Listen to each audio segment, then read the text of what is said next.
महामहनीयमेधाविन् त्वदीयं स्वागतं कुर्मः। गुरो गीर्वाणभाषाय त्वदीयं स्वागतं कुर्मः। दिनं नो धन्यत्वमेत इयं मङ्गलमयी वेला। वयं यद् बालका एते त्वदीयं स्वागतं कुर्मः। न काचिद् भावना भक्ति न काचित् साधना शक्ति परं श्रद्धा सुमाजलिभिः त्वदीयं स्वागतं कुर्मः। त्वदीयं स्वागतं कुर्मः। किमधिकं ब्रूमहे श्रीमन् निवेदनमेतदैवेकं। न बाला विस्मृतिनेया त्वदीयं स्वागतं कुर्मः। त्वदीयं स्वागतं कुर्मः। महामहनीयमेधाविन् त्वदीयं स्वागतं कुर्मः। गुरो गीर्वाणभाषाय त्वदीयं स्वागतं कुर्मः। बूंदे की पॉडकास्ट सर्विस पर अपनी संस्कृति की धरोहर संस्कृत भाषा का महत्व आपको बताने मैं आ गई हूँ, आपकी अपनी गीत। यूयं भारतीय अस्ति, संस्कृत यूयं हृदयं वसति। हम हर वर्ष 12 अगस्त को विश्व संस्कृत दिवस के रूप में मनाते हैं। संस्कृत विश्व की सबसे पुरानी भाषाओं में से एक है। भारत भूमि में मुगल, तुर्क, मंगोल, ब्रिटिश अनेक भारी देशों के लुटेरे आते रहे और देश को लूटपाट करके चलते बने, जबकि कई विदेशी घुसपैठिए यहीं पर रह गए। हमारी शाश्वत विराट भूमि ने उन सभी बाहरी लोगों को भी दिल खोल कर अपना लिया। परिणाम, हमारी धरती भिन्न भिन्न संस्कृतियों का मेल हो गई। यहाँ तक तो ठीक है, पर जब बहुरंगी संस्कृति के बीच हमारी पुरातन भाषा, अपने पूर्वजों की प्राचीन बोली विलुप्त होने लगे, तो देश की सांस्कृतिक नींव कच्ची प्रतीत होने लगती है। इस दुनिया में जितनी भी भाषाएं हैं ना दोस्तों, उन सभी भाषाओं में से देवों की भाषा यानी कि संस्कृत को सभी भाषाओं की जननी यानी माँ कहा गया है। यानी दुनिया की अधिकतर भाषाओं का जन्म संस्कृत से ही तो हुआ है। इस बात का एक उदाहरण है वर्ष 1786 में लिखी गई अंग्रेजी लिंग्विस्ट विलियम जोन्स की पुस्तक द संस्कृत लैंग्वेज। उसमें कहा गया है कि ग्रीक और लैटिन भाषा की उत्पत्ति भी संस्कृत से ही संबंधित थी। दोस्तों, संस्कृत एक वैज्ञानिक भाषा है और इस भाषा को कंप्यूटर के लिए सबसे अनुकूल भाषा माना जाता है। शायद इसलिए इस भाषा को ऋषि मुनियों ने मंत्रों की रचना के लिए चुना होगा, क्योंकि संस्कृत के शब्दों का उच्चारण मस्तिष्क में एक प्रकार का वाइब्रेशन या फिर कहें स्पंदन उत्पन्न करता है।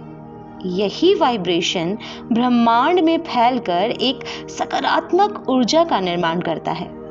इतिहास गवाह है कि सभी साहित्यों में संस्कृत का साहित्य सबसे अधिक समृद्ध और संपन्न रहा है।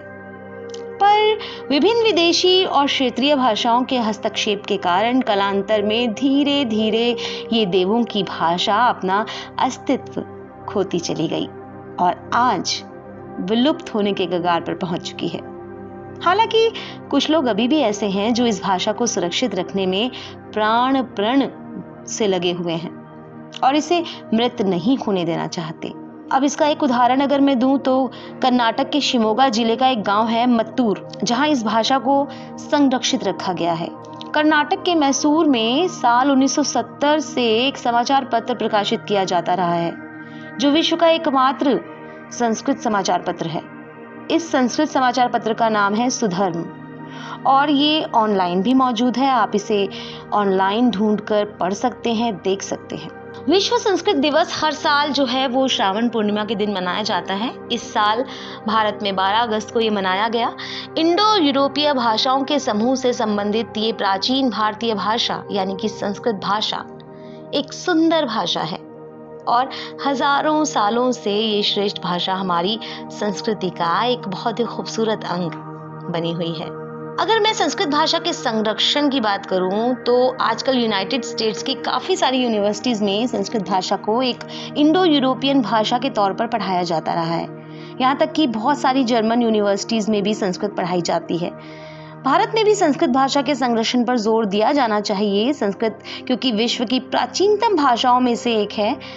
विश्व संस्कृत दिवस के मौके पर हम सबको अपनी संस्कृति की पहचान यानी कि संस्कृत भाषा के संरक्षण का एक संकल्प तो लेना ही चाहिए।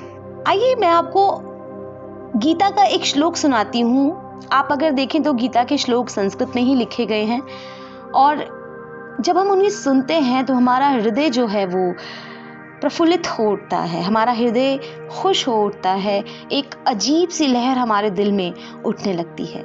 आइए एक बार फिर से महसूस करते हैं।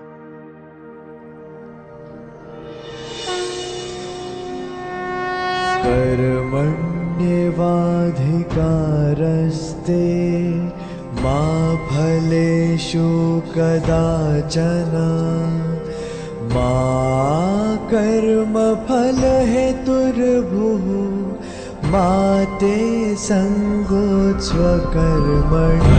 कर्मण्येवाधिकारस्ते मा फलेषु कदाचन मा कर्मफल हेतुर्भुः मा ते संगोत्स्व कर्मणि।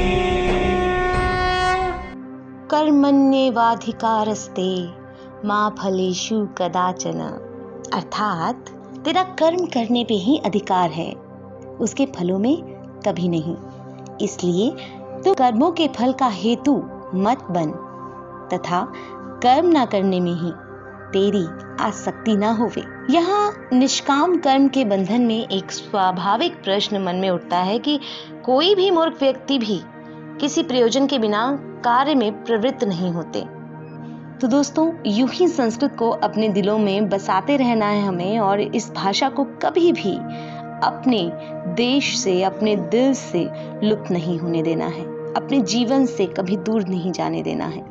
बूंदे की पॉडकास्ट सर्विस को भी अपने दिलों में यूं ही बसाते रहिए और सुनते रहिए, हमसे जुड़ते रहिए। और हमसे जुड़ने के लिए आप हमें व्हाट्सएप मैसेज भी आप कर सकते हैं, अपनी प्रतिक्रिया दे सकते हैं और अपने कुछ संस्कृत भाषा से जुड़े ऑडियो भी आप हमें भेज सकते हैं व्हाट्सएप पर, जिन्हें हम अपनी पॉडकास्ट पर ज़रूर शेयर करेंगे। व्हाट्सएप करने के लिए हमारा नंबर है 8879387591 8879387591।